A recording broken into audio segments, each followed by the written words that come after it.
The metallic clang of the stainless steel tray hitting the table echoed through the Naval Special Warfare Center cafeteria. 40 pairs of eyes turned. Grace Archer, a slight woman in the faded gray uniform of cafeteria staff, stood motionless, cleaning cloth in hand, watching the pool of coffee spread across the floor. "Oops, sorry about that, ma'am." Connor Blake, 24 years old, 3 days removed from Hell Week, grinned wide.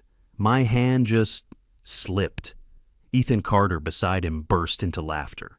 "Bro, careful! She might break a nail cleaning that up." Their round table, 5 SEAL recruits all under 26, erupted. Other diners in the mess hall looked down at their plates. Uncomfortable silence rippled outward from the neighboring tables. Grace knelt her cloth, moving in systematic patterns.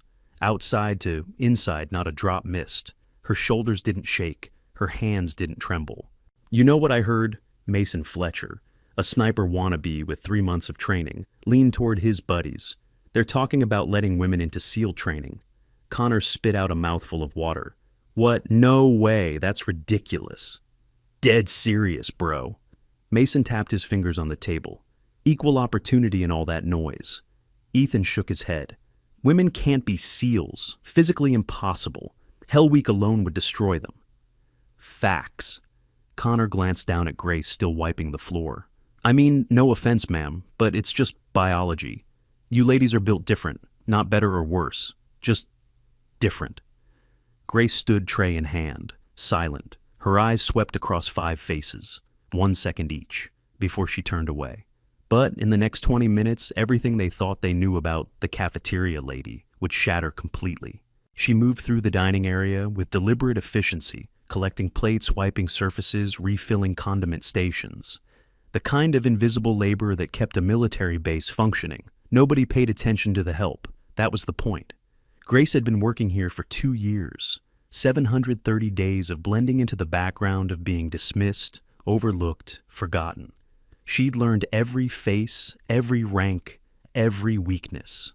Information flowed around her like water around a stone. The recruits' table grew louder. Connor had an audience now. "I'm just saying," he continued, volume increasing, "there's a reason it's called the teams. Physical standards exist for a reason. You can't lower the bar just to make people feel included."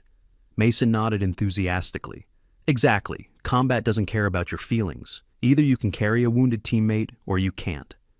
"And let's be real," Ethan added, glancing around to make sure others were listening.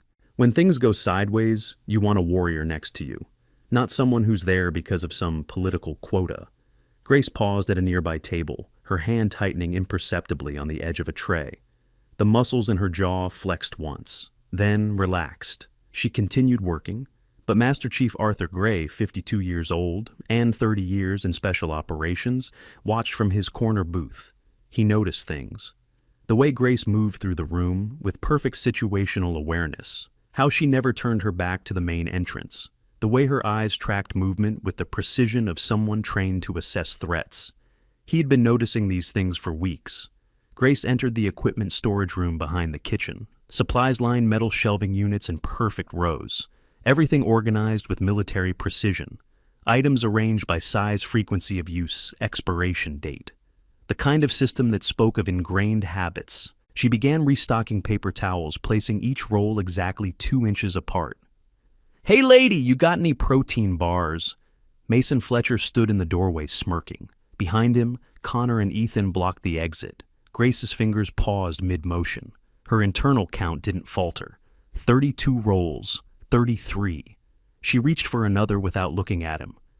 "Cabinet by the south wall," she said quietly. "Second shelf." Mason didn't move. "That's pretty organized in here. You ex-military or something?" "My husband was." The lie came easily. She'd used it dozens of times. "Was..." Connor pushed into the room. "Let me guess. He couldn't hack it." Grace set down the roll she was holding, turned slowly, met his eyes. "He was killed in Helmand Province, 2011. The truth and the lie woven together. Let them make assumptions." Connor's smirk faltered for half a second, then returned. "Sorry for your loss. But that doesn't really answer the question, does it?" Ethan laughed. "Bro, leave her alone. She's probably just OCD or whatever. They left laughing about something else. Grace waited until their footsteps faded, then continued stalking. 34, 35, 36. Her hands didn't shake. They never did. An hour later, Grace carried a supply requisition to the outdoor seating area where instructors took their breaks. Captain Henry Hugo, the rangemaster, sat reviewing qualification scores. Corporal Oliver Allen, the base armorer, was field stripping an M4 carbine at a picnic table, parts laid out in precise order. Grace set down her delivery slip. "Ammunition requisition for next week's qualifications, sir."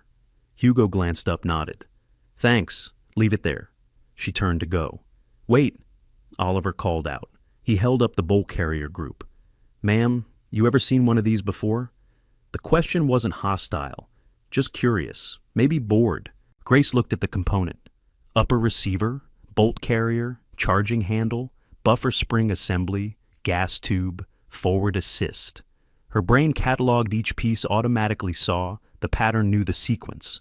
"My husband showed me some things," she said carefully. Oliver grinned. "Yeah, bet you can't name 3 parts, though." Behind her, she heard more footsteps. The recruits were back. Of course they were. Before we continue with what happened next at that base, I need to tell you something important. What you're about to witness isn't just a story about respect or military tradition. It's about the dangerous assumptions we make when we judge people by their appearance. If you've ever been underestimated, dismissed, or overlooked, because of how you look, this story will hit differently. The next 20 minutes will show you exactly why you should never ever assume you know someone's capabilities based on their current position. Hit that subscribe button right now because the reveals coming up will absolutely shock you. Grace set down her clipboard, looked at Oliver, then at the disassembled rifle. "Upper receiver," she said quietly, pointing. "Bolt carrier group, charging handle, buffer spring, gas tube, forward assist, ejection port cover, magazine release, trigger assembly, safety selector." She stopped herself. But the damage was done. Silence. Oliver stared at her. That's correct. All of it. How did you... Lucky guess." Grace picked up her clipboard, started walking. "Hold up." Connor stepped into her path. "That wasn't luck. That was knowledge." Mason appeared on her other side. "Yeah, specific knowledge. My girlfriend can't name 3 parts and her dad's a Marine." Ethan circled behind. "So what's the deal? You some kind of gun nut?" Grace's pulse remained steady. 62 beats per minute, same as always. "YouTube," she said flatly. "You can learn anything on YouTube." She moved past them, didn't run, didn't rush, just walked with the same measured pace she always used. But Master Chief Gray, watching from 30 feet away, saw the micro expressions, the brief tightening around her eyes, the way her right hand had automatically moved to her hip where a sidearm would typically rest. Interesting. He pulled out his phone, opened the personnel database, typed Grace Archer. The file was thin, too thin. Hired 2 years ago, clean background check, standard references, nothing remarkable. But at the bottom, a single notation. Security clearance, level 3. DoD restriction applies. Gray's eyebrows rose. Cafeteria workers didn't need level 3 clearance. He picked up his office phone, dialed an extension. "Lieutenant Iris, this is Master Chief Gray. I need you to run a deep background check for me, full workup, and keep it quiet." That afternoon, Grace delivered fresh towels to the outdoor equipment shed. The route took her past the pistol range where Master Chief Gray was conducting qualification tests for the new SEAL class. 15 recruits, all male, ages 22 to 28. She knew their names, their hometowns, their average scores. Information absorbed through weeks of overhearing conversations, reading clipboards left on tables, noticing which ones ordered extra protein, who was nursing injuries, who was on the verge of washing out. Connor Blake, Phoenix, Arizona. 24. Overconfident. Average shooter, 78% qualification rate. Mason Fletcher, Dallas, Texas. 26. Sniper aspirant. 82%. Decent, but not exceptional. Tendency to overcorrect for wind. Ethan Carter, San Diego, California. 25. Social climber, 75%. Inconsistent trigger discipline. She knew them better than they knew themselves. Fleming, "You're up." Gray shouted. Blake Carter Fletcher, you're on deck. Watch and learn. As Grace kept walking head down, almost past. Hey, Miss Expert. She stopped, turned. Mason jogged over, grin plastered across his face. Connor and Ethan followed. Since you know so much about weapons, Mason said loudly enough for everyone to hear, maybe you can tell me what I'm doing wrong. He pointed at his target, a grouping spread across the 7 and 8 rings. Can't seem to tighten up my shots today. The recruits were watching now. 15 sets of eyes. Grace looked at the target. 25 yards. Standard M9 Beretta qualification. His grouping pattern showed clear indicators. Shots pulling low and left inconsistent vertical spread, no compensation for his natural breathing cycle. You're jerking the trigger, she said quietly, anticipating recoil, and your breathing is wrong. Mason's grin froze. What? You're holding your breath instead of firing on the natural pause between exhale and inhale, and you're tensing your forearm before the shot. That's pulling everything left. Captain Hugo, supervising from the range booth, walked over. She's absolutely right. That's exactly what you're doing, Fletcher. I've been trying to tell you for 2 weeks. Mason's face reddened. The other recruits snickered. Connor stepped forward. Okay, Miss Expert, if you're so smart, why don't you show us how it's done? Grace started to refuse. Then Ethan accidentally bumped into her bag, knocking it off her shoulder. Contents spilled across the gravel. Wallet, keys, and a small photo in a protective case. The photo showed a younger Grace, maybe 32, in desert camouflage, standing next to a man in Marine Corps dress blues, both smiling, both alive. Connor picked it up, looked at it. His expression shifted. Your husband, he asked, some of the mockery fading. Yes. Marines? Yes. How'd he die? Grace's jaw tightened. IED, Route Clearance Patrol. He was trying to save his team. She reached for the photo. Ethan grabbed it first, studied it, then accidentally spilled his coffee on it. Oh man, sorry. His voice carried zero sincerity. Slippery hands today, I guess. The photo wasn't damaged. The case was waterproof. But something in Grace's posture changed. A shift so subtle most people would miss it. Her weight redistributed. Her spine straightened. The angle of her head adjusted by exactly 3 degrees. She took the photo from Ethan's hand, wiped it carefully, put it back in her bag. Then she looked at Connor. 1 magazine, M9, 50 yards. Master Chief Gray, who'd been about to intervene, froze. 50 yards with a pistol was extremely difficult. Standard qualification was 25 yards maximum. Even expert marksmen struggled to maintain accuracy at 50. Connor's eyes widened. You're serious? 1 magazine, Grace repeated. Then you leave me alone. Deal. Connor glanced at his buddies, excited now. But when you miss, you apologize to all of us for acting like you know things you don't. Grace walked to the firing line. 20 people had gathered now. Word spread fast on a military base. Entertainment was rare. Captain Hugo handed her a loaded M9. Ma'am, you don't have to do this. These kids are... It's fine. Grace took the weapon, her right hand wrapped around the grip. Index finger automatically extended along the frame, not touching the trigger. Her left hand came up in perfect support position. Thumbs forward, high grip locked wrists. The stance was textbook. No, it was better than textbook. It was instinctive. Master Chief Gray moved closer, watching. Grace's breathing slowed, visible even from 30 feet away. In, out, finding the rhythm. She raised the weapon, barely seemed to aim, just looked at the target, indexed the front sight, and pressed. 2 shots, rapid succession, so fast they almost sounded like one. Then 2 more, 2 more, 2 more, 2 more. 10 rounds, 8 seconds, controlled pairs. Every single hole in the center mass scoring zone. A grouping you could cover with a coffee mug, at 50 yards. The range went silent. Captain Hugo walked down range with binoculars, studied the target, walked back. 10 for 10, center mass. That's... He looked at Grace with completely different eyes. That's expert-level marksmanship. Connor's mouth hung open. That's not possible. Nobody shoots that well without... Without what? Grace set the M9 down, carefully barrel pointed downrange. Without training, she walked past him, past all of them. Mason grabbed her arm. Hey, you can't just walk away after... Grace's response was automatic, pure muscle memory. Her wrist rotated 90 degrees. Her free hand came across and applied pressure to Mason's thumb joint. He released immediately, face contorting. "Don't grab people," she said calmly. "It's rude." Then she left. The recruit stood frozen. Master Chief Gray pulled out his phone again. Iris bumped that background check to priority 1. Something's not right here. Speaking of precision and accuracy, let me tell you about something that's revolutionized health monitoring for active professionals. Advanced biometric tracking devices now offer military-grade sensors that can monitor heart rate variability, stress levels, and recovery metrics with the same accuracy used in tactical operations. These aren't your typical fitness watches. They're medical-grade monitoring systems designed for people who push their bodies to extreme limits.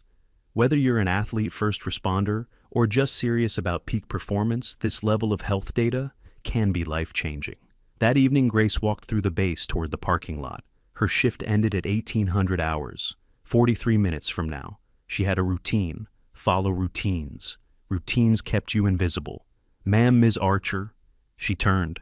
"Private First Class, Aiden Flynn, 22 years old."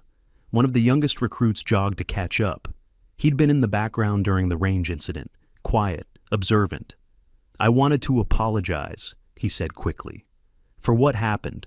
Blake and those guys, they're not bad people. They're just insecure," Grace finished. "Overcompensating, trying to prove themselves by diminishing others."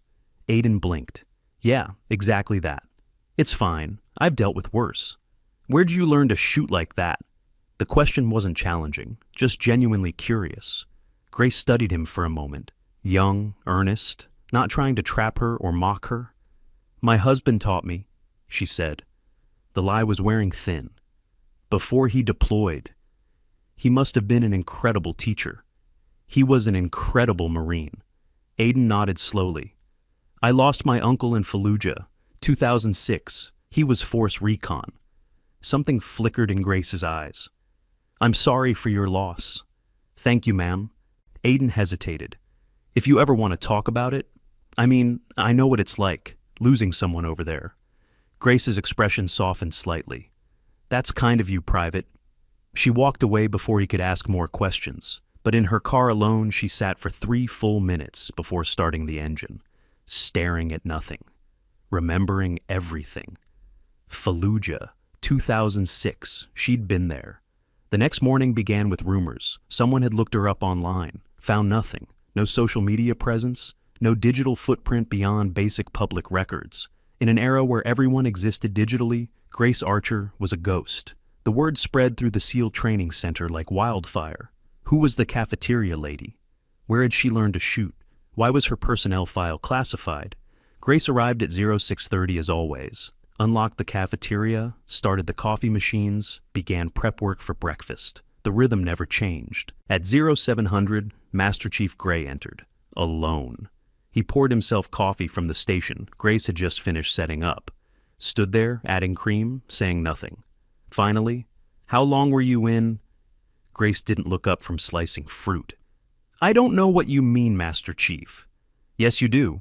Gray's voice was quiet but firm. "Your stance, your weapon handling, your situational awareness, that wasn't YouTube training." "My husband?" "Your husband was KIA in 2011. I checked. Gunnery Sergeant Thomas Mitchell, excellent Marine, but he was infantry, not a sniper. And you handle weapons like someone with thousands of hours of training." Grace's knife paused mid-slice. "Is there a point to this conversation, Master Chief? Lieutenant Iris ran your background. Your file has Department of Defense restrictions, security clearances that don't match your current position, large gaps in your employment history between 2005 and 2013. A lot of military spouses have gaps in their work history." "True." Gray sipped his coffee. "But most military spouses don't have files that require counterintelligence authorization to access." Grace set down the knife, looked at him directly. "I appreciate your curiosity, Master Chief, but I'm just here to do my job. I make coffee, I serve food, I clean tables. That's it." "Is it?" "Yes." "Then why did Captain Hugo tell me you diagnosed Fletcher's shooting problems in 10 seconds? Problems it took me 3 weeks to identify. Lucky guess." And the 50-yard pistol work. My husband was a good teacher. Stop lying to me. The words hung in the air, not angry, just factual. Grace wiped her hands on her apron. With respect, Master Chief, my personal history is my own business. I haven't done anything wrong. I show up on time. I do good work. If you have a problem with my performance, I don't. Grace set down his cup. I have questions about your qualifications, specifically why someone with your obvious training is working in a cafeteria instead of teaching. Maybe I don't want to teach. Or maybe you're hiding. Grace's face remained neutral, but her hands resting on the counter showed the slightest tension. Tendons standing out, muscles engaged. Gray noticed. Of course he noticed. I'm going to find out who you are, he said calmly. Not to cause problems, but because someone with your skills shouldn't be wasted serving lunch to recruits who don't know what they don't know. He walked toward the exit, paused at the door. For what it's worth, Ms. Archer, your secret is safe with me, but secrets have a way of coming out, especially on military bases. He left. Grace stood motionless for 15 seconds, then returned to slicing fruit. The knife moved with mechanical precision, each piece exactly the same size, muscle memory performing familiar tasks while her mind calculated possibilities. Gray was smart, observant. He'd keep digging. Others would follow his lead. The questions would multiply. She'd been exposed before, twice. Both times she'd moved, found new work, rebuilt anonymity. But she was tired of running, tired of hiding. And part of her, a part she'd buried deep, wondered what would happen if people knew. The breakfast rush arrived. 200 hungry trainees flooded the cafeteria. Grace moved through the chaos with practiced efficiency invisible again. Just another face behind the serving line. Connor's group came through around 0745. They took their food without comment, but she caught them whispering, glancing her direction, pulling up something on Mason's phone. They were researching, digging, coming up empty. That frustrated them more than the shooting demonstration had. Okay, if you're still watching, you've probably noticed something's not adding up about Grace. Those little details, the way she moves, the things she knows, they're breadcrumbs. And trust me, where these breadcrumbs lead will blow your mind. Smash that like button if you're hooked, because we're about to go way deeper.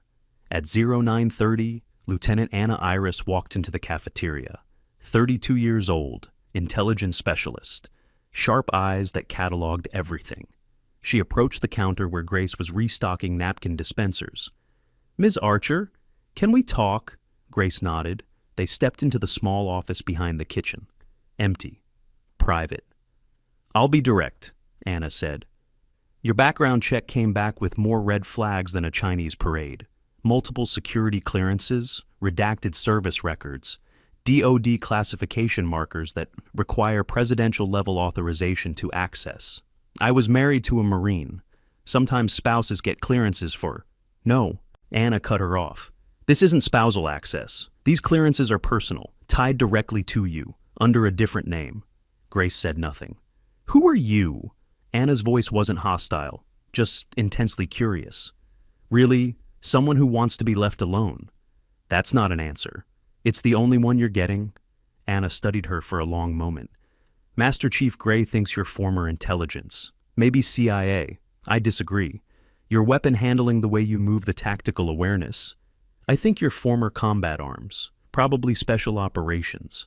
But there's no record of women in special operations during the time periods we're looking at. Maybe you're looking at the wrong time periods, Grace said carefully. Or the wrong branches. Anna's eyes narrowed. What does that mean? It means I'm going back to work now, Lieutenant. Unless you're placing me under arrest, we're done here. Grace moved toward the door. Marine Scout Sniper, Anna said quietly. Grace froze, hand on the doorknob. That's my theory, Anna continued. The timeline fits, the skills fit. And there were a handful of women who went through Scout Sniper School in the early 2000s as part of a pilot program, classified. Most of it still buried. Grace turned slowly. Her face betrayed nothing, but her silence spoke volumes. I'm right, aren't I? Anna pressed. You were one of them. I don't know what you're talking about. Yes, you do. No. Grace's voice was steel. I really don't, and neither do you. Those programs you're talking about, they don't exist, never did. And people who ask too many questions about things that don't exist tend to have very short careers in intelligence. The threat was clear. Anna held up both hands. I'm not trying to expose you. I'm trying to understand why someone with your background is hiding in a cafeteria. Maybe I'm not hiding. Maybe I'm exactly where I want to be. Nay, why would you want to be here? That's my business. Grace left the office, returned to work. But the net was closing. Too many people asking questions. Too many pieces falling into place. It was only a matter of time. That afternoon, the situation escalated. Connor Mason and Ethan had been searching for hours, trying to find something, anything, about Grace Archer online. Coming up empty. That made them more determined, more aggressive. At 1400 hours, they cornered her near the supply room. We know you're hiding something, Connor said, blocking her path. Nobody shoots like that without serious training. Nobody knows weapons like you do without background. I told you, your husband was infantry, Mason interrupted. We looked him up. Thomas Mitchell, good Marine, but he wasn't a sniper, wasn't special operations. So, where'd you really learn? Grace set down the box she was carrying. Move, please. Answer the question first. I don't owe you anything. Ethan laughed. Come on, you made us look stupid yesterday. Least you can do is tell us who you really are. I'm someone who wants to do my job in peace. Not good enough? Connor stepped closer, invading her space, trying to intimidate. See, we've got a bet going. Mason thinks you're former FBI. Ethan thinks maybe military police. I think you're just a gun nut with too much time on your hands. Believe whatever you want. Or, Mason said slowly, maybe you're nothing. Maybe yesterday was just dumb luck and you got in over your head. He was baiting her, trying to provoke a reaction. Grace picked up her box, walked around them, didn't engage. But as she passed, Ethan stuck out his foot. The trip was obvious, deliberate. Grace saw it coming a mile away. Could have avoided it easily. But that would reveal training. So, she stumbled, dropped the box, caught herself on the wall. Supplies scattered across the floor. The three recruits laughed. Careful there, ma'am, Connor said mockingly. Wouldn't want you to get hurt. Grace knelt, started picking up items. Her breathing remained steady. But inside, something shifted. A line had been crossed. 20 feet away, Gunnery Sergeant Isaac Bradley watched from the maintenance office. 50 years old, retired Marine, working base maintenance to stay connected to the community he loved. He'd been watching Grace for weeks now. Something about her was familiar. He couldn't place it. Until now. The way she moved to recover from the trip. The automatic assessment of her surroundings. The controlled breathing. The way her eyes tracked threats without moving her head. He'd seen that before. Long time ago. Different continent. Life or death situation. Bradley pulled out his phone, scrolled through old photos, deployment albums from Iraq and Afghanistan, years of memories, stopped on one, Helmand Province, 2010. His convoy had been ambushed, 6 vehicles, 30 Marines, pinned down by insurgents in elevated positions, taking casualties, radio screaming for help. Then the shots started coming from somewhere else, precise, methodical. One by one, hostile fire positions went silent. 7 targets, 7 kills, all at extreme range. The convoy survived. They never saw their guardian angel, never got a name, just heard rumors later. Call sign Ghost, Marine Sniper, classified unit. Bradley zoomed in on one photo. His lieutenant standing next to a Bradley fighting vehicle pointing up at a ridgeline 2,000 meters away. And in the very corner of the frame, barely visible, a figure in desert camouflage. Small, compact, face obscured by a Shima. He zoomed in more, enhanced the image, looked at the eyes. Holy cow, same eyes, same person. Grace Archer was Ghost. Bradley stood, started walking toward the cafeteria. He had to confirm, had to know for sure. After 10 years, he might finally get to thank the person who'd saved his life. But before he could reach her, Master Chief Gray's voice echoed through the base PA system. All training personnel report to Range 4. Qualification exercise in progress. I repeat, all training personnel to Range 4. Grace, cleaning up the spilled supplies, straightened. That was unusual. Qualifications weren't scheduled for today. Something was happening. Connor's group jogged past, headed for the range. Excited, probably another chance to show off. Grace finished cleaning, then against her better judgment, walked toward Range 4, just to observe, just to see what the commotion was about.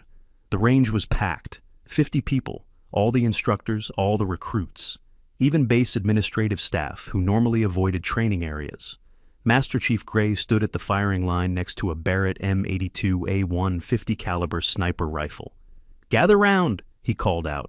"Today we're going to talk about long-range precision shooting, specifically the level of skill required to engage targets beyond 1,000 meters." He gestured to targets set up at various distances.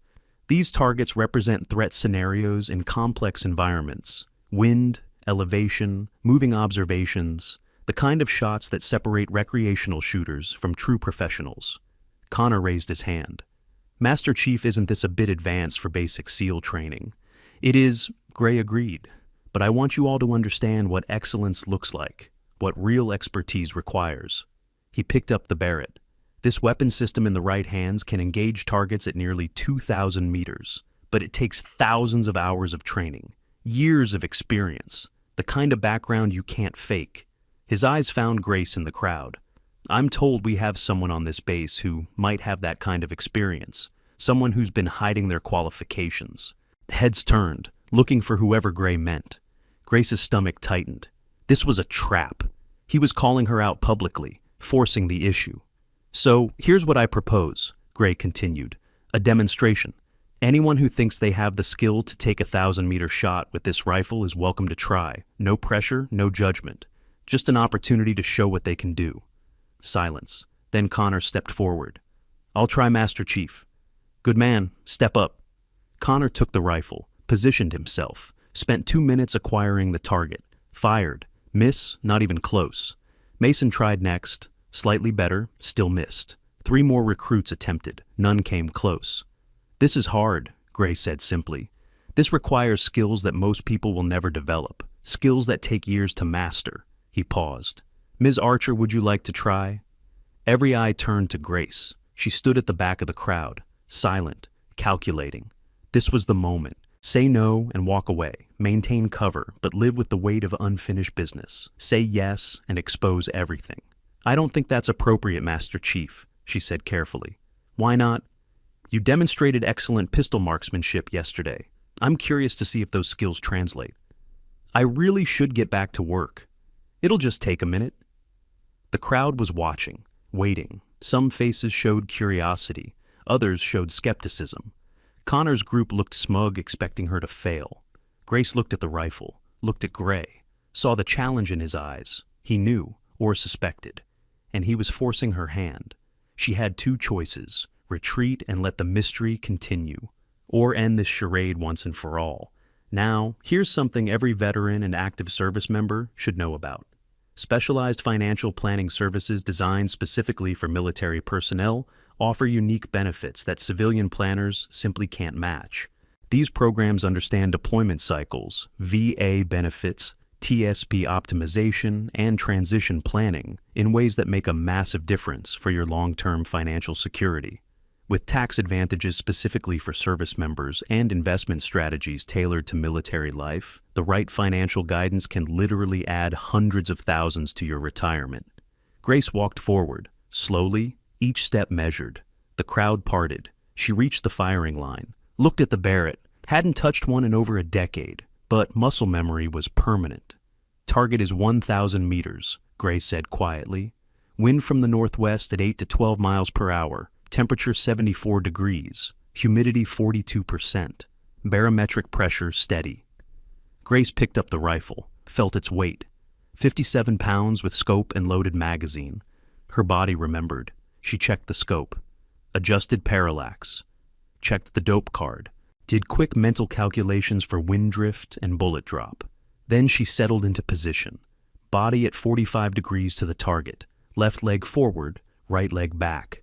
Weight distribution perfect. The rifle nestled into her shoulder like coming home. Connor whispered to Mason, "She's going to embarrass herself." Grace controlled her breathing, in, out, finding the rhythm between heartbeats. The scope steadied, the crosshairs settled on target. She waited, patient, reading wind indicators in the grass downrange, watching heat shimmer, feeling the pattern. The wind paused, just for a moment. Natural lull. Grace pressed the trigger. The Barrett roared. 50 caliber round leaving the barrel at 2,800 feet per second. A half second of flight time. Downrange, the target center mass plate rang. Clean hit. Dead silence. Grace set down the rifle. Looked at Master Chief Gray. "May I go back to work now?" Grace stared at her, then at the target, then back at her. "Who are you?" he asked quietly. "Someone who wants to be left alone." She turned to walk away. Connor stepped in front of her. "No way. You can't just walk away after..." Grace moved around him. Mason grabbed her arm. "Big mistake." Grace's training took over. Pure instinct. Her body moved before her brain could stop it. Wrist rotation, pressure point control. Mason's hand released immediately, his face contorting in surprise and pain. She didn't hurt him, just made it very clear he should let go. "Don't grab people," she said quietly. Then she walked away, through the crowd, toward the cafeteria, heart pounding, knowing she'd just revealed too much, knowing there was no going back now. Behind her, Master Chief Gray pulled out his phone, called Lieutenant Iris. "I need that file, now. I don't care what authorization it requires. Get it." Bradley pushed through the crowd toward Gray. "Master Chief, I need to talk to you. About her. I think I know who she is." Gray looked at him. "You and me both, Gunny. You and me both." "Stop right there. Before the big reveal, I want you to guess in the comments, what do you think Grace's real background is? Military law enforcement. Something else entirely. Drop your theories below, and make sure you're subscribed because what happens in the next 5 minutes is screenshot worthy. The rest of the day was chaos. Word spread through the base faster than wildfire. The cafeteria lady had made a 1,000-meter shot on her first try with a Barrett 50 cal. People who understood shooting knew what that meant. That wasn't luck. That was elite-level training. Grace tried to work normally, but every person who came through the line stared, whispered, took pictures. She'd become a spectacle. At 1600 hours, Commander Charlotte Hazel entered the cafeteria. Base commander, 38 years old, sharp, fair, respected by everyone who served under her. "Ms. Archer, my office, now." Not a request. Grace followed her across the base, into the administration building, up 2 floors, into a corner office with windows overlooking the Pacific Ocean. Commander Hazel closed the door, gestured to a chair. "Sit." Grace sat. Hazel didn't sit. She paced, thinking, then stopped, looked directly at Grace. "I've been the commander of this base for 3 years. In that time, I've dealt with security breaches, training accidents, disciplinary issues, and about 1,000 other problems. But I've never dealt with someone like you. I haven't done anything wrong, Commander. Haven't you?" Hazel pulled up a file on her computer. "Lieutenant Iris finally got clearance to access your full background. Do you know what it says?" Grace said nothing. "It says that Grace Archer didn't exist before 2013. Before that, the person using your social security number was named Grace Mitchell. Before that, the trail goes cold, completely cold, as if you were erased from all military records. I was a military spouse. We moved a lot. Records get messy." "Don't insult my intelligence." Hazel's voice was sharp. "I know what sanitized files look like. I've seen them before. Black operations, deep cover intelligence assets, classified programs that officially never existed." She leaned forward. "So, I'm going to ask you one time, and I want a straight answer. Who are you?" Grace met her eyes. "I'm someone who did a job that needed doing, who served when called, and who wants to live quietly now. That's all." "That's not all. That's barely anything." "It's all you need to know, ma'am." Hazel studied her for a long moment, then nodded slowly. "Fair enough, but here's my problem. You're attracting attention. Master Chief Gray is convinced you're some kind of special operations legend. Half my staff thinks you're CIA. The recruits are losing their minds trying to figure out who you are. I'll resign. Find work somewhere else." "No." Hazel's voice was firm. "You've done nothing wrong. You're an excellent employee. And frankly, I think this base could benefit from whatever skills you actually have. I just want to serve coffee and clean tables. Why? The question was genuine. If you have the kind of training everyone suspects, why waste it on cafeteria work? Grace looked out the window, at the ocean, at the horizon where water met sky. Because I've seen enough combat for 3 lifetimes, she said quietly. Because I lost people I loved. Because every time I pick up a rifle, I remember the weight of 300 decisions I can never take back. The number slipped out. Unintentional, but telling. Hazel's eyes widened. 300! Grace cursed internally, stood up. If there's nothing else, Commander, I should get back to work. Sit down. The command was absolute. Grace sat.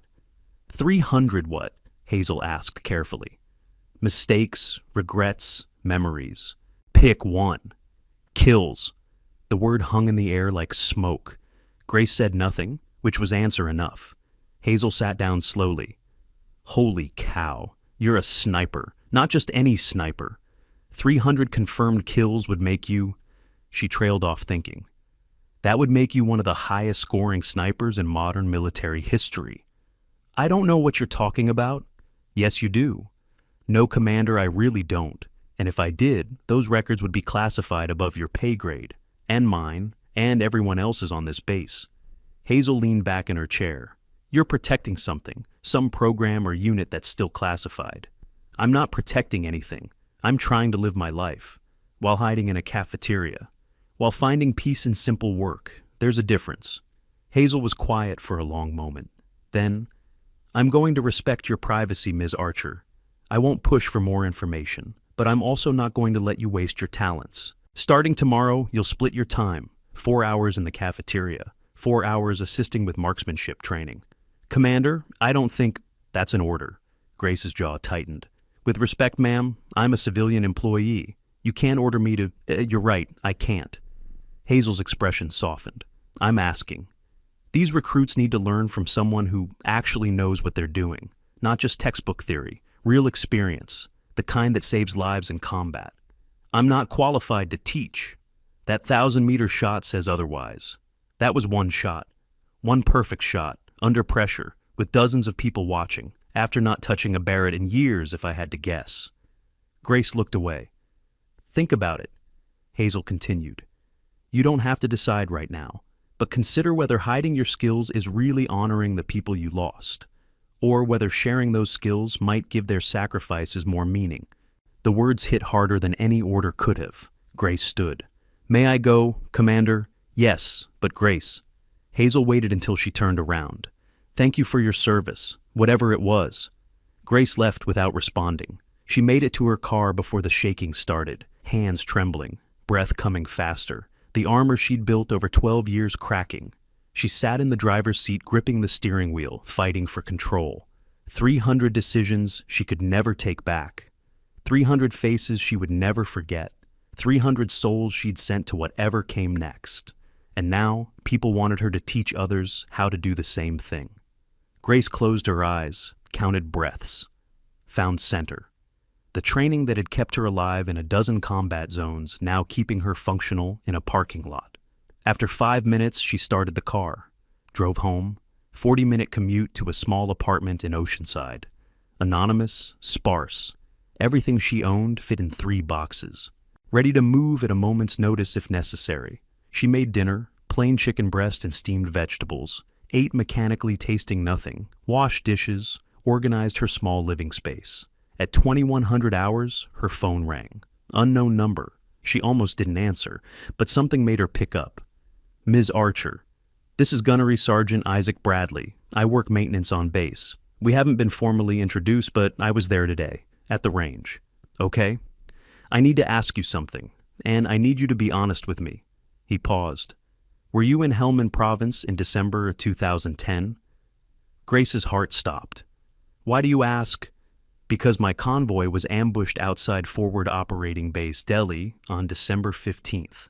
We were taking fire from 3 elevated positions, 6 vehicles pinned down.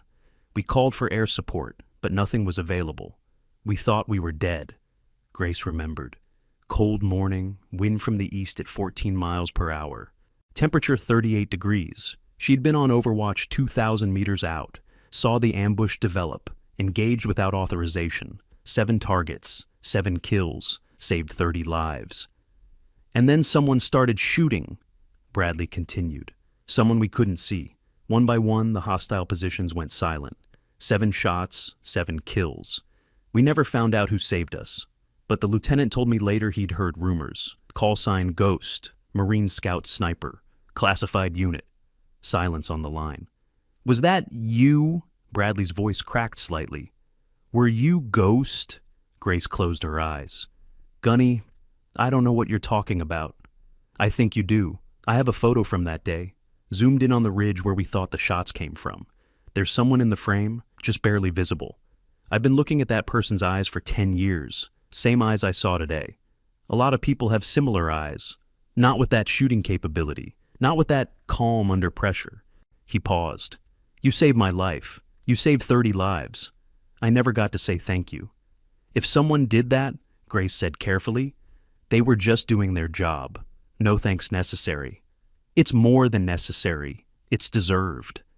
People who do that kind of work don't want recognition, Gunny. They want to be left alone. I understand, but I need you to know something. Whatever happens on this base, whatever people figure out, you've got at least one person who knows exactly who you are and will never betray that trust. I appreciate that. Tomorrow is going to be interesting, Bradley said. Master Chief Gray isn't going to let this go. Neither are those recruits. The truth is going to come out. Maybe, maybe not.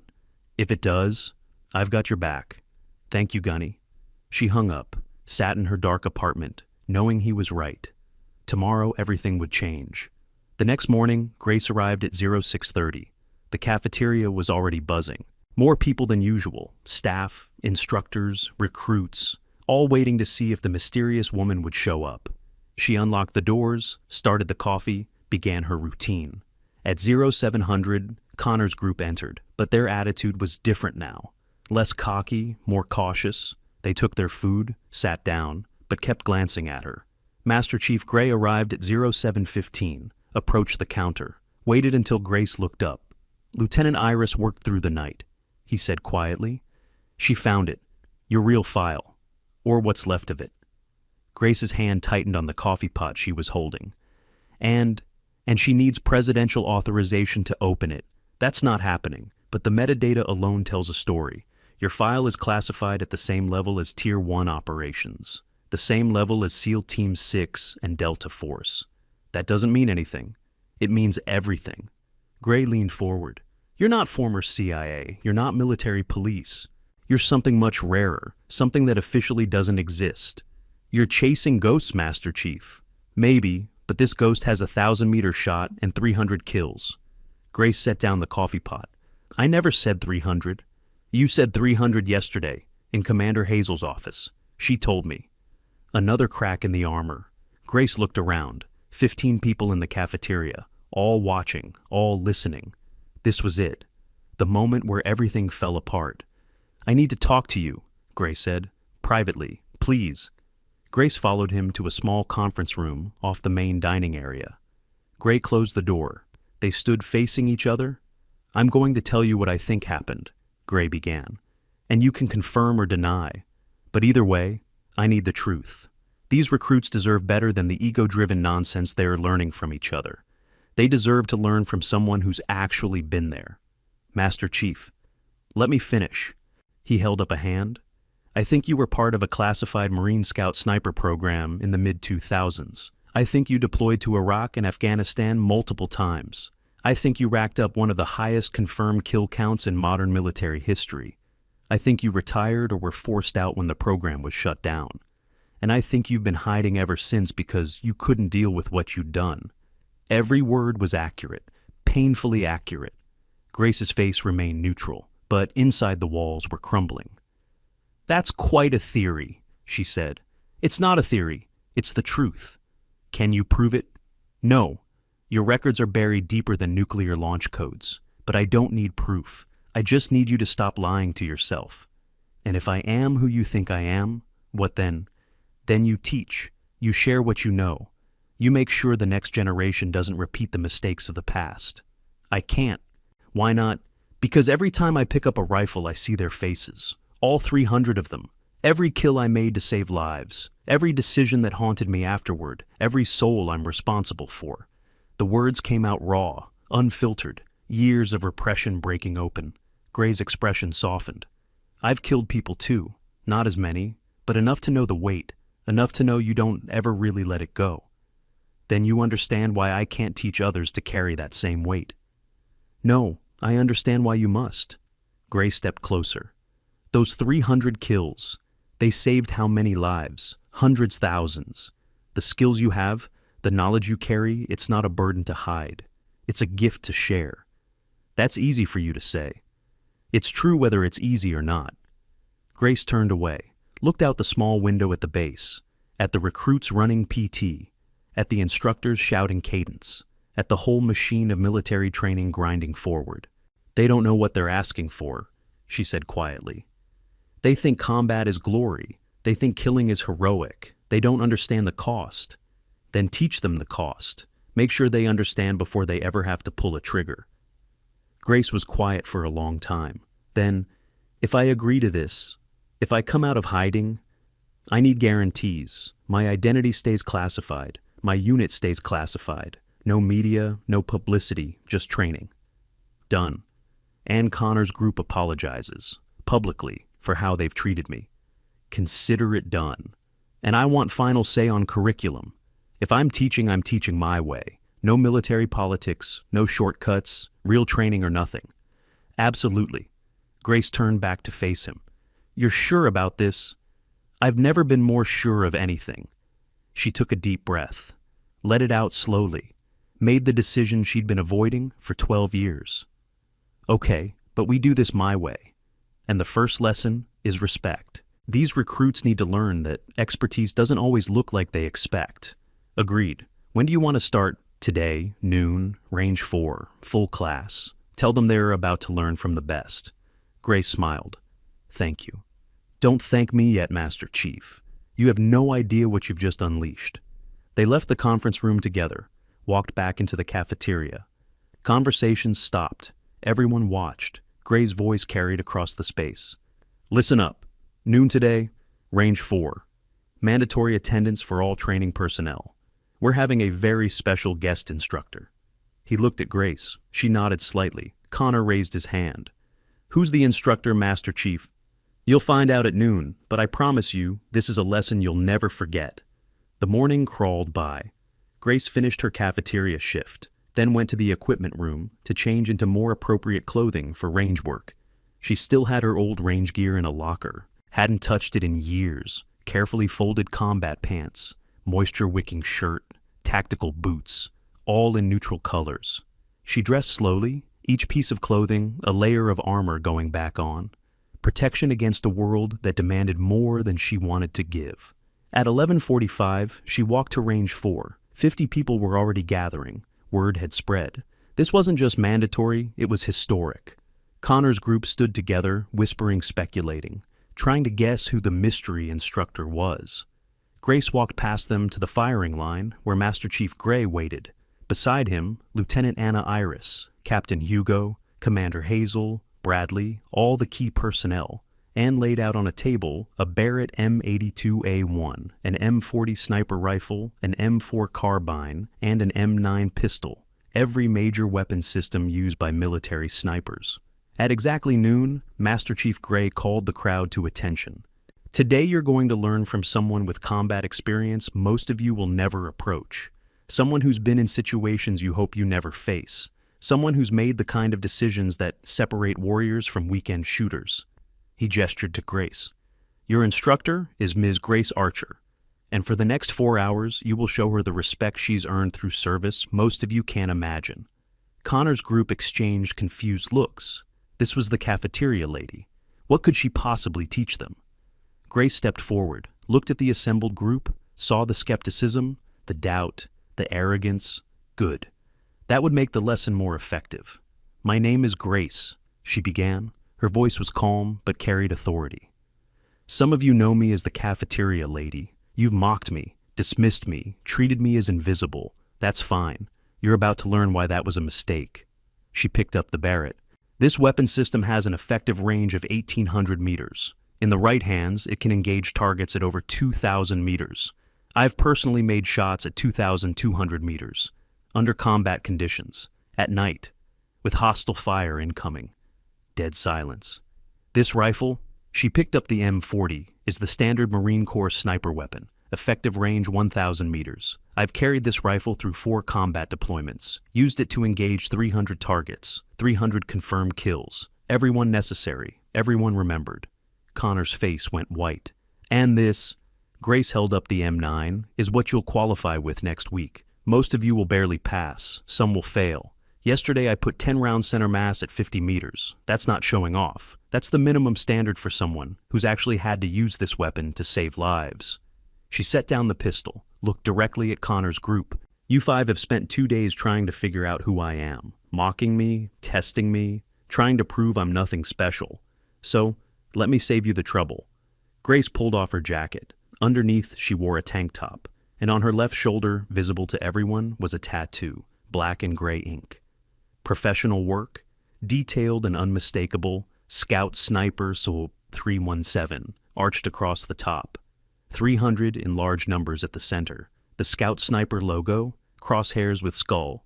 Fallujah, Helmand at the bottom. 4 hash marks on the side, one for each combat tour. The crowd erupted, not in noise, in silence. 50 people drawing breath at exactly the same moment. Master Chief Gray came to attention, rendered a full military salute. Commander Hazel stood, saluted. Captain Hugo, Lieutenant Iris, Sergeant Bradley. One by one, every military member present came to attention, saluted, showed the respect that 300 kills and 4 combat tours demanded. Connor Blake stumbled backward. Mason Fletcher's jaw hung open. Ethan Carter pulled out his phone, hands shaking, Googling frantically. Grace stood in the center of it all, exposed, vulnerable, every secret laid bare, and for the first time in 12 years, she felt the weight begin to lift. 3 seconds of absolute silence. Then Petty Officer Lily Jade, standing at the back of the formation, gasped. Her hand flew to her mouth. "Holy cow," she whispered. "That's Ghost. That's actually Ghost." The name rippled through the crowd like electricity through water. Ghost, the legendary Marine sniper whose exploits had become whispered stories in military circles. 300 confirmed kills, 4 combat tours, missions so classified they'd been erased from official records, and she'd been serving them coffee for 2 years. Connor Blake's legs gave out. He caught himself on Mason's shoulder, face drained of color. "No, that's not possible. Women weren't what?" Grace's voice cut through his stammering. "Weren't allowed in combat, weren't capable, weren't worthy." She stepped toward him. "I was doing my job while you were in high school. Blake, I was saving lives while you were deciding which college to attend." Mason Fletcher dropped into parade rest, automatically military bearing, kicking in, despite his shock.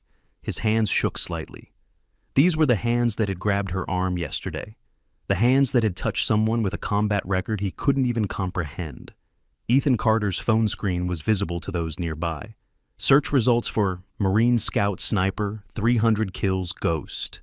Article after article, forum posts, military history sites, all discussing the legendary sniper whose identity had never been confirmed. Until now. Lieutenant Daniel Foster snapped to attention, tried to speak, but no words emerged. His face burned red. He'd spent 2 days telling anyone who'd listen that women couldn't handle combat roles. And now he stood before living proof that he'd been catastrophically wrong. Chief Petty Officer Paul Norbert removed his cover, held it to his chest. "Gunnery Sergeant," he said, voice rough with emotion. We didn't know. We should have. I apologize. Completely." Grace surveyed the formation. Every face showed some variation of shock, awe, shame, or reverence. This was the moment she'd avoided for 12 years. The moment when privacy died and legend took over. Commander Hazel stepped forward, her salute still crisp. "Gunnery Sergeant Archer, it's an honor to have you on this base, truly. I'm retired, ma'am, just Grace. Retired or not, you've earned that title, and more." Hazel lowered her salute, but her bearing remained formal. "I wish you'd told us sooner. I had my reasons." Gunnery Sergeant Isaac Bradley pushed through the crowd, phone in hand. "May I, Gunny?" He held up his device showing the photo from Helmand Province, zoomed in on the barely visible figure on the ridgeline. "I knew it was you. 10 years I've been looking at this photo, wondering who saved our lives that day." Grace looked at the image, remembered that morning, the cold, the wind, the calculations, 7 shots, 7 lives taken to save 30. "You didn't need to know," she said quietly. "Yes, we did," Bradley's voice cracked, "because every man in that convoy went home to their families. My son met his father because of you. My wife didn't become a widow. That matters." Around them, phones emerged, 50 people recording, documenting. This moment would be all over social media within hours. The mystery solved, the legend confirmed. Grace closed her eyes briefly. Goodbye, anonymity. Hello, unwanted fame. Lieutenant Anna Iris stepped forward with a tablet, her intelligence training overriding her shock. "I finally got partial access to your file, Gunny. It's extensive," she began reading. "Gunnery Sergeant Grace Archer, Marine Corps Scout Sniper. MOS 0317. 4 combat deployments. Iraq, Fallujah, 2005 through 2007. Afghanistan, Helmand Province, 2009 through 2013. Her voice grew stronger as she continued. 300 confirmed kills. Silver Star for actions in Fallujah, November 2006. 2 Bronze Stars with Valor, Purple Heart. Navy and Marine Corps Commendation Medal. Combat Action Ribbon. The list goes on. Each credential landed like a hammer blow. The recruits who'd mocked her for 2 days now looked physically ill. "Your longest recorded shot," Anna continued, "was 2,200 meters, target eliminated during Operation Steel Curtain. 8 American lives saved. You operated alone for 72 hours behind enemy lines to make that shot." Grace's jaw tightened. "That's classified. Was classified. DoD declassified portions of your record last year, part of a historical review. I wasn't informed. You didn't maintain contact information after retirement." Anna looked up from the tablet. Why disappear so completely?" Grace looked at the assembled faces. Young, eager, hungry for glory they didn't understand. This was why she'd hidden, because they saw medals and kills and thought it was heroic. They didn't see the cost. "Because every number on that record represents a person I killed," she said, voice carrying across the silent range. 300 people who woke up that morning not knowing it was their last day. 300 families who got news that destroyed their worlds. I did it to save American lives. I'd do it again. But that doesn't make it glorious. It makes it necessary. There's a difference. The weight in her words settled over the crowd like a physical presence. Master Chief Gray cleared his throat. "Gunnery Sergeant, would you be willing to share your experience with these recruits? Not the tactics, the reality, what it actually means to carry that burden." Grace studied the faces before her, saw Connor Blake's shame, Mason Fletcher's newfound respect, Ethan Carter's dawning understanding. These kids needed to know. Before they ever picked up a rifle in anger, they needed to understand what they were really signing up for. "All right," she said, "but first, Blake Fletcher Carter, front and center." The 3 recruits stumbled forward, stood at attention, trembling slightly. Grace approached them slowly, stopped 3 feet away, met each set of eyes in turn. "You 3 have spent 2 days trying to humiliate me, mocking my work, questioning my capabilities, treating me as less than human because I was in a service role." Her voice remained calm, deadly calm. "Do you understand why that was wrong?" "Yes, Gunnery Sergeant," Connor managed. I'm not finished." Grace stepped closer. "You were wrong, not because I turned out to have a combat record. You were wrong because no human being deserves to be treated the way you treated me. Service is service. Whether I'm serving coffee or serving my country, that work has dignity. The moment you forget that you failed as leaders." Mason swallowed hard. "We understand, Gunny. Do you? Because I don't think you do. You think the lesson here is don't underestimate people. That's part of it. But the real lesson is simpler. Treat everyone with respect, period. Not because they might secretly be special, because they're human and they deserve it." Ethan's voice came out strangled. "We're sorry, Gunnery Sergeant. Truly sorry." I believe you're sorry you were wrong. I'm not sure you're sorry for how you treated me. There's a difference. Grace stepped back. But you'll have a chance to prove it. All three of you just volunteered to be my teaching assistants for the next 3 months. You'll help set up equipment, demonstrate incorrect technique, and generally make yourselves useful. Consider it penance. Yes, Gunnery Sergeant, they said in unison. Grace turned to address the full formation. Everyone here needs to understand something. The skills I have, they came at a cost. 4 years of my life in combat zones, watching friends die, making decisions that still wake me up at night. Every shot I took I had to live with, forever. She picked up the M40 rifle.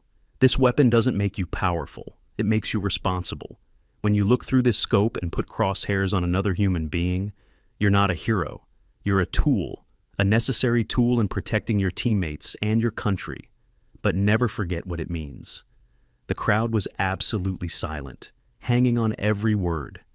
In Fallujah, November 2006, I was providing overwatch for a patrol. They walked into an ambush, 6 insurgents with RPGs and automatic weapons.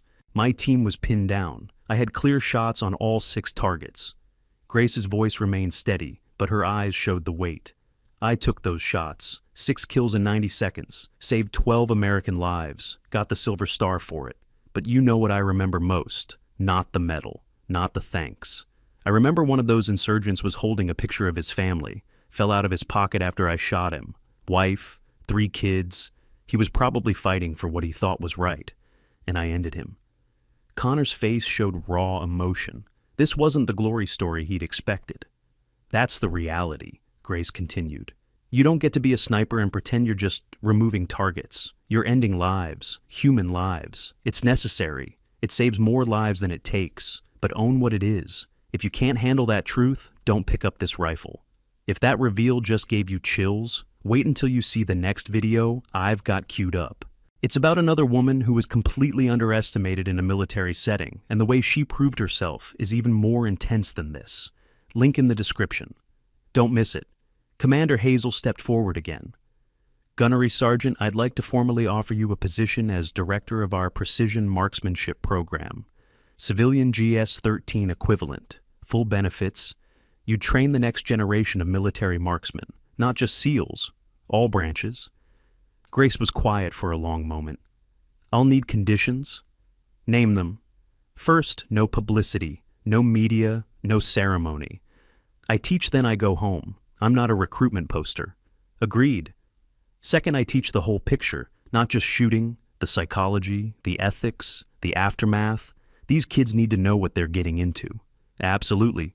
Third, I want Connor Mason and Ethan in my first class. If they can learn humility and respect, anyone can. Commander Hazel glanced at the 3 recruits. They looked terrified. Good. Done. When can you start? Tomorrow, 0700. But today I want to demonstrate something for everyone here. Grace gestured to the Barrett 50 cal. Master Chief set up the long-range targets. Let's show these recruits what expert-level marksmanship actually looks like. Over the next hour, Grace conducted a shooting demonstration that would be talked about for years. Targets at 600 meters, 900 meters, 1200 meters, each one engaged with precision that seemed impossible. Between shots, she explained. Wind reading. See those grass movements downrange that tells you wind speed and direction. Heat shimmer, that's your mirage. Tells you if wind is consistent or variable. You need to see the environment, become part of it. Connor Mason and Ethan took notes frantically. The mockery from 2 days ago seemed like ancient history. Now they understood they were in the presence of someone whose skill level they might never reach. At one point, Grace had Connor spot for her while she engaged a target at 1500 meters. Tell me what you see, she instructed. Target is, I think there's wind from the left. Connor's voice was uncertain. Don't think, observe. What are the grass patterns showing? Movement from southwest to northeast, maybe 8 miles per hour. Good, that's closer. But look at the mirage near the target. See how it's moving. Connor squinted through the spotting scope.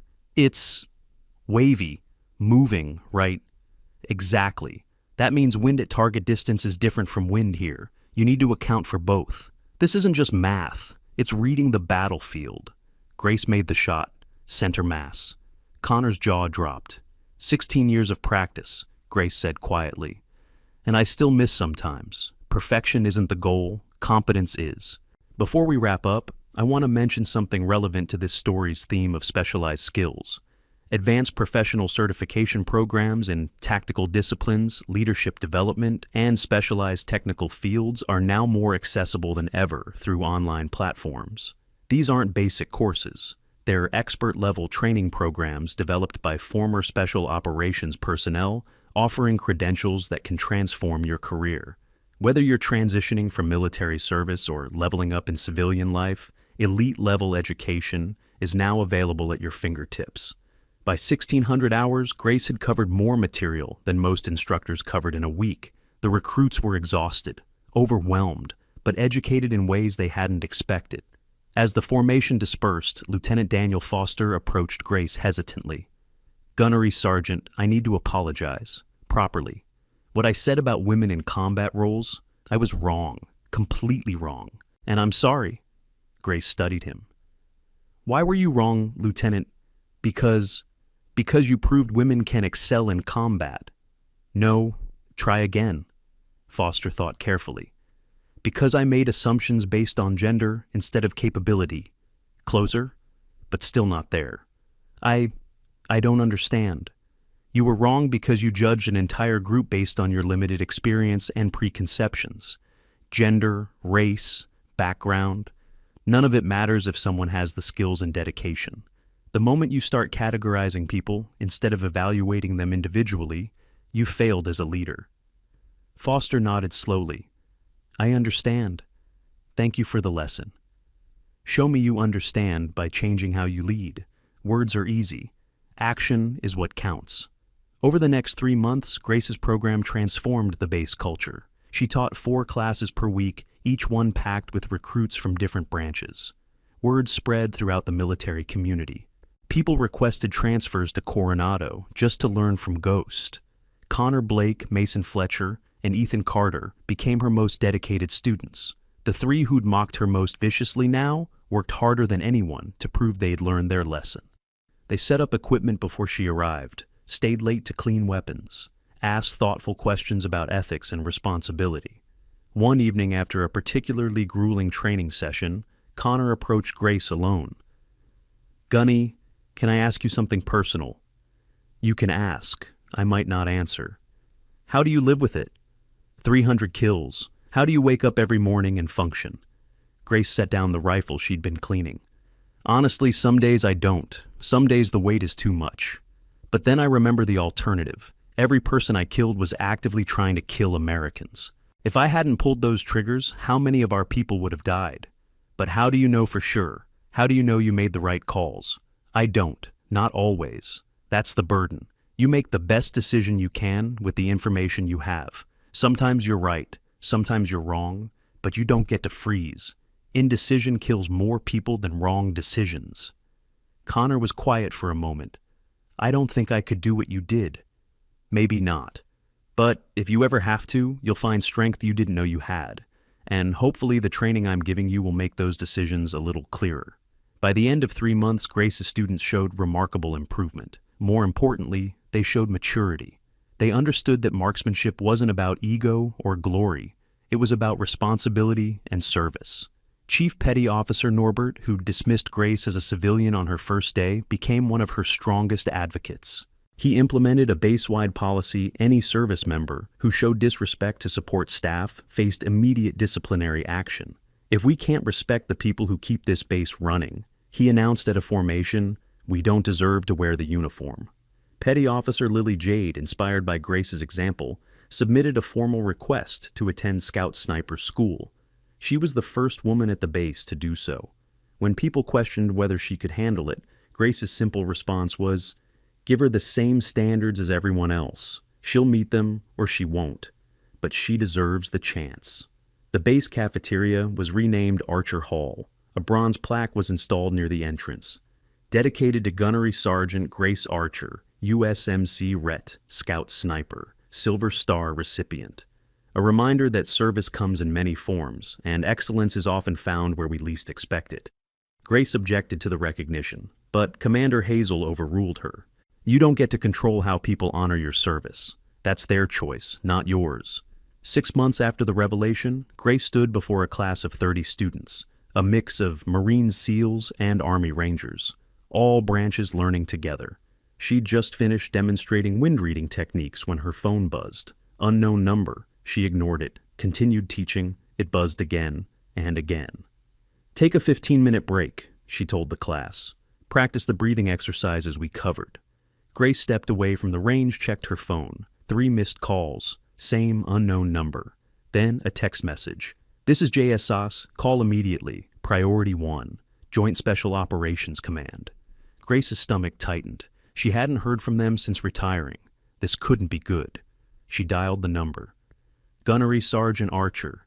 A male voice answered immediately. "This is Colonel Marcus Webb, JSOC Operations. We have a situation." "I'm retired Colonel. I'm aware. This isn't a recall. It's a request. We need a consultation on an active operation." "What kind of consultation?" "The kind that requires your specific skill set. American hostages, rural Afghanistan. Rescue team needs overwatch. The shot is complicated." Grace's pulse quickened. "How complicated?" 1,400 meters, high wind variance, moving target pattern, limited window, at night, with possible hostile counter-sniper in the area. The parameters rolled through her mind automatically.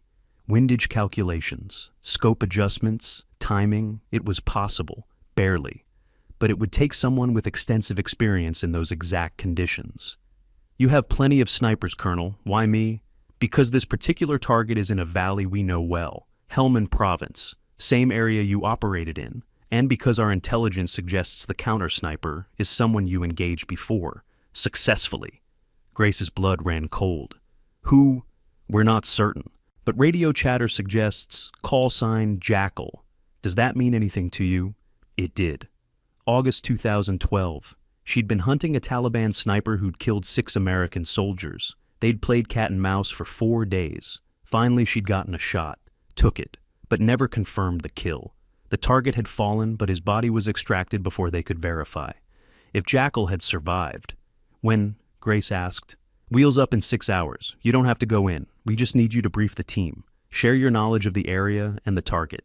Maybe observe remotely." Grace looked back at her class. 30 students depending on her. A life she'd built. Stability she'd craved, all of it waiting. But somewhere in Afghanistan, American lives hung in the balance, and she had knowledge that could save them. "I need to make some calls," she said. "Understood, but Gunnery Sergeant, this is strictly off-book, classified above top secret. If you agree you can't tell anyone where you're going or why." "I understand." Grace hung up, stood there for 30 seconds mind racing. Then she called Commander Hazel. "Commander, I need emergency leave. Family situation, 2 weeks minimum." "Is everything okay?" "It will be. I just need to handle something." "Of course. Take whatever time you need." Next, Grace called Master Chief Gray. "I need you to take over my classes for a couple of weeks." "What's going on?" "Can't say, but it's important." Gray was silent for a moment. Then, "This is military, isn't it? They called you back." "I'm retired." "That's not a no." "It's all you're getting. Will you cover my classes?" "Yes, but Gunny, be careful, whatever this is."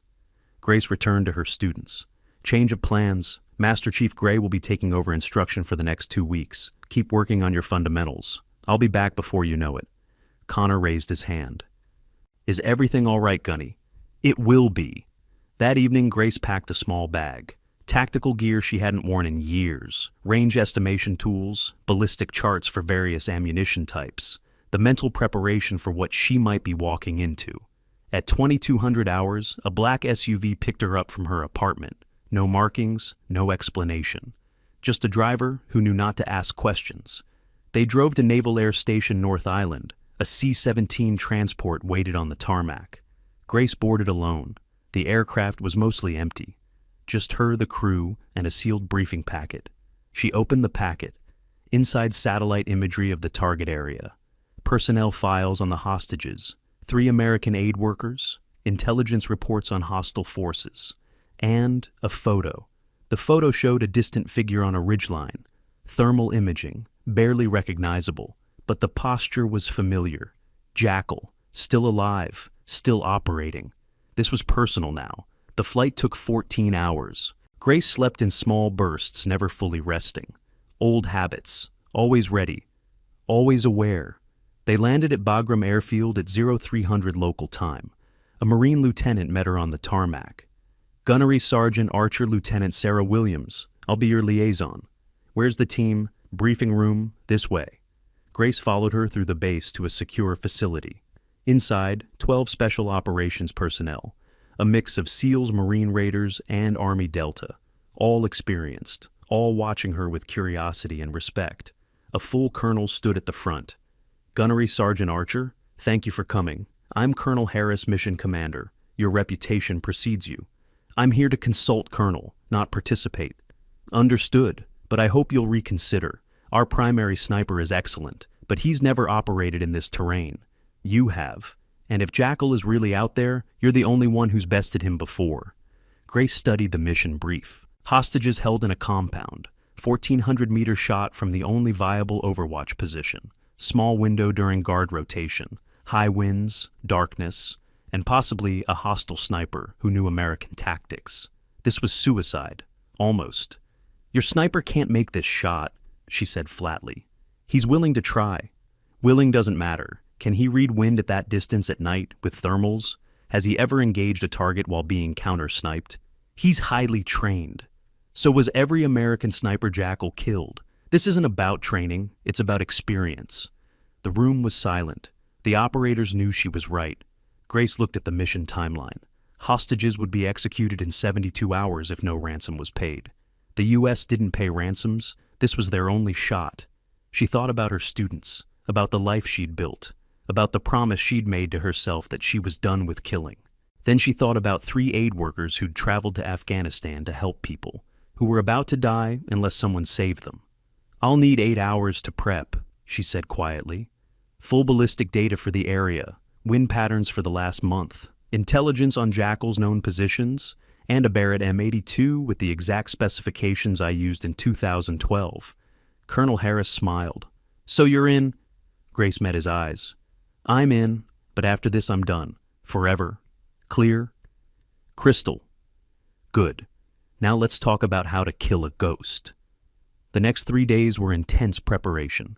Grace studied every detail of the terrain, memorized guard patterns, calculated dozens of firing solutions for different wind conditions, and prepared mentally for what she might have to do.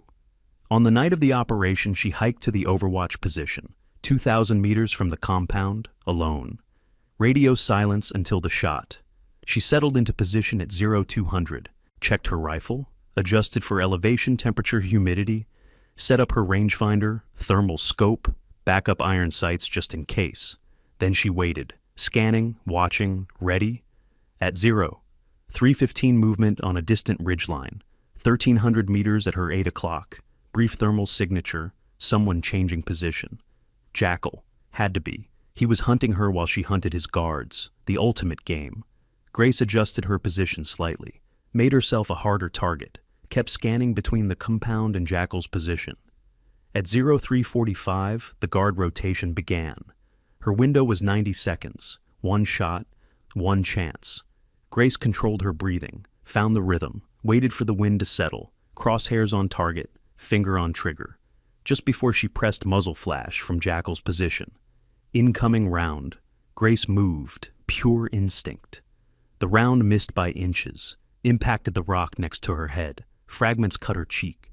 She returned fire. Not at the compound. At Jackal. Counter-sniper engagement. Quick shot. Suppressive. Her round found him. Thermal showed impact. Jackal's signature went dark. No time to confirm. Grace swung back to the primary target. Guard was moving. Window closing. She fired. 1,400-meter shot. Wind, darkness, adrenaline. Every variable against her. The guard dropped. Mission successful. 3 minutes later, the rescue team breached. Hostages extracted. No American casualties. Grace packed up, left the position, hiked back to the extraction point, bleeding from the fragments, exhausted, alive. In the helicopter, Colonel Harris handed her a bottle of water. That was the most incredible shooting I've ever witnessed. It was necessary, that's all.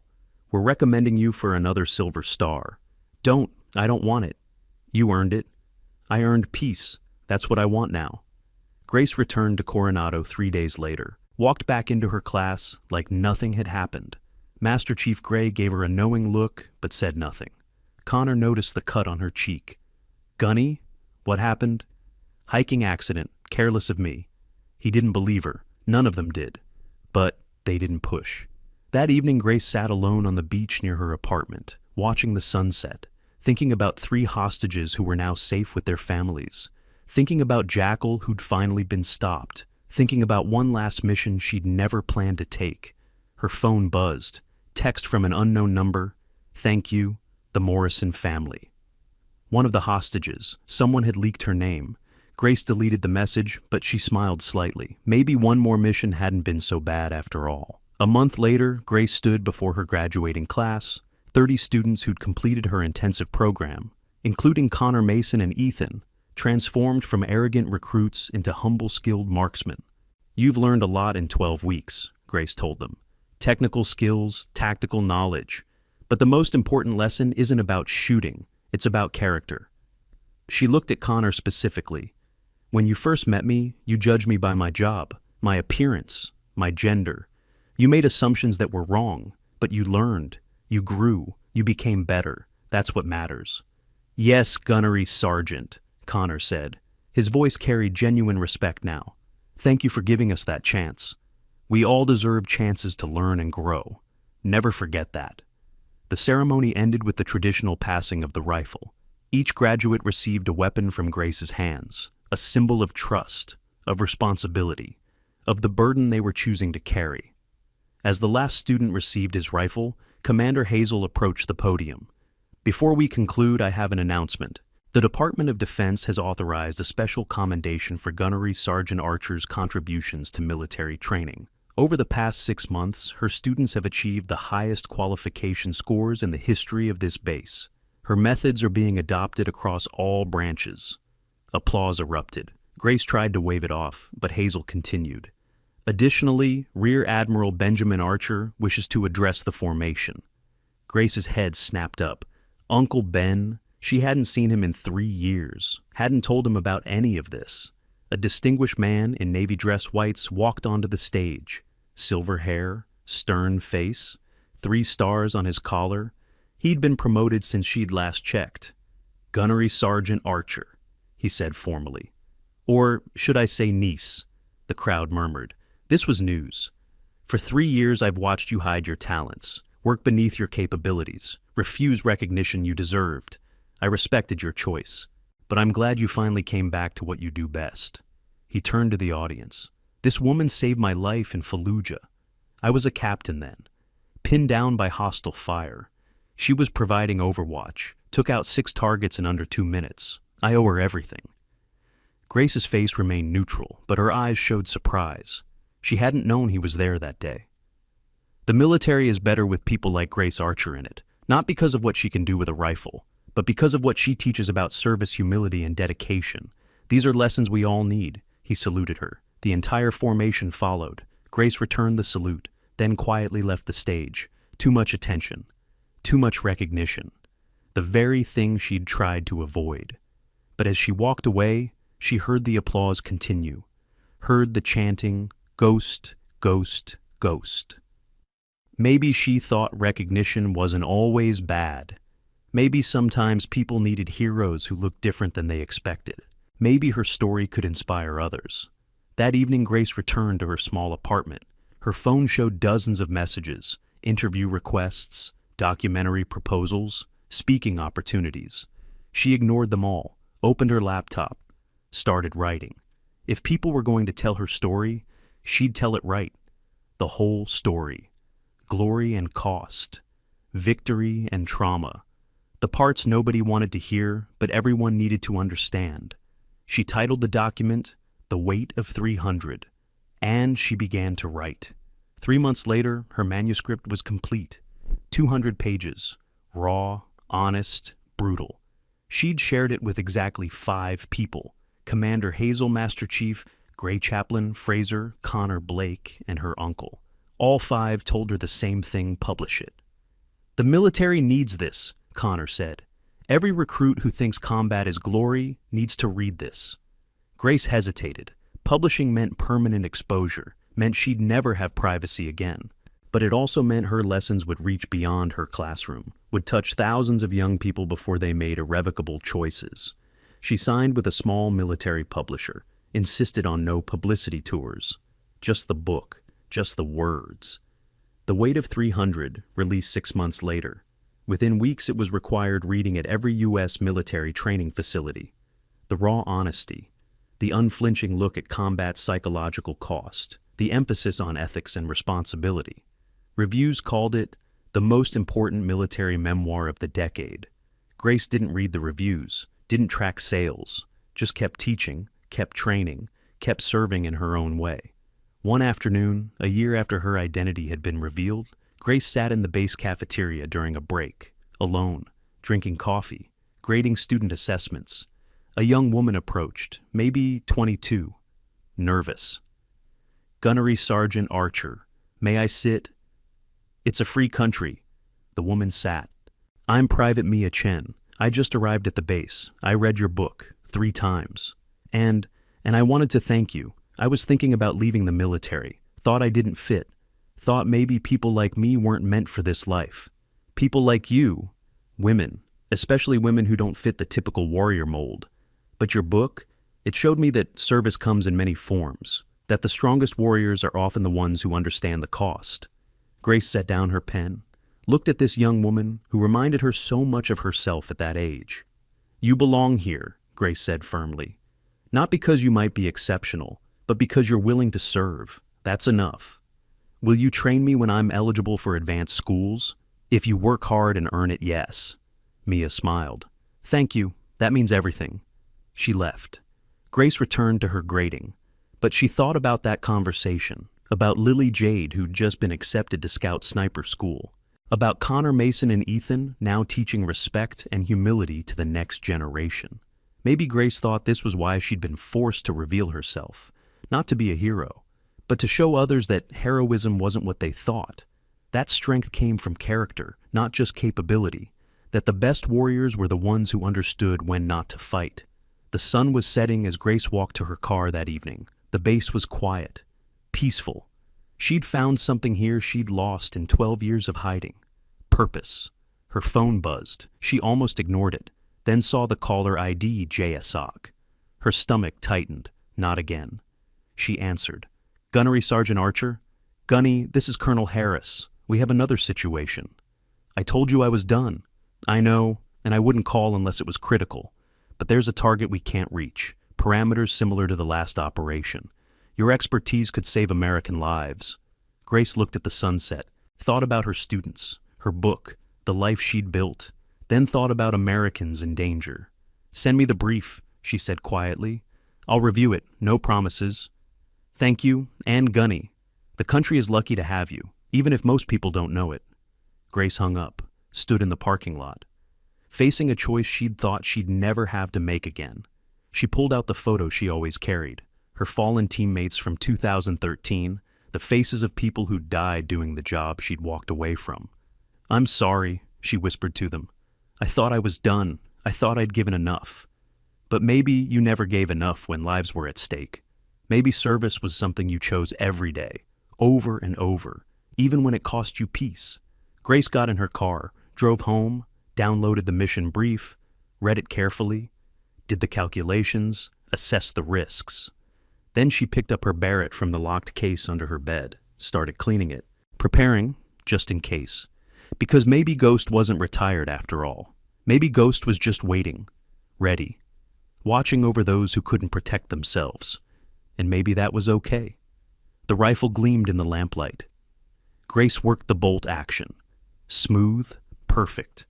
Muscle memory eternal. Outside her window, the first stars appeared, the same stars that shone over Afghanistan, over hostages who needed rescue, over Americans who needed someone with her skills. Grace set down the cleaning rod, picked up her phone, typed a message to Colonel Harris. "I'm in. When do we leave?" She hit send, then set the phone aside, went back to cleaning her rifle. Some people retired and found peace. Others found purpose by staying ready. Grace had finally figured out which one she was, and she was okay with that.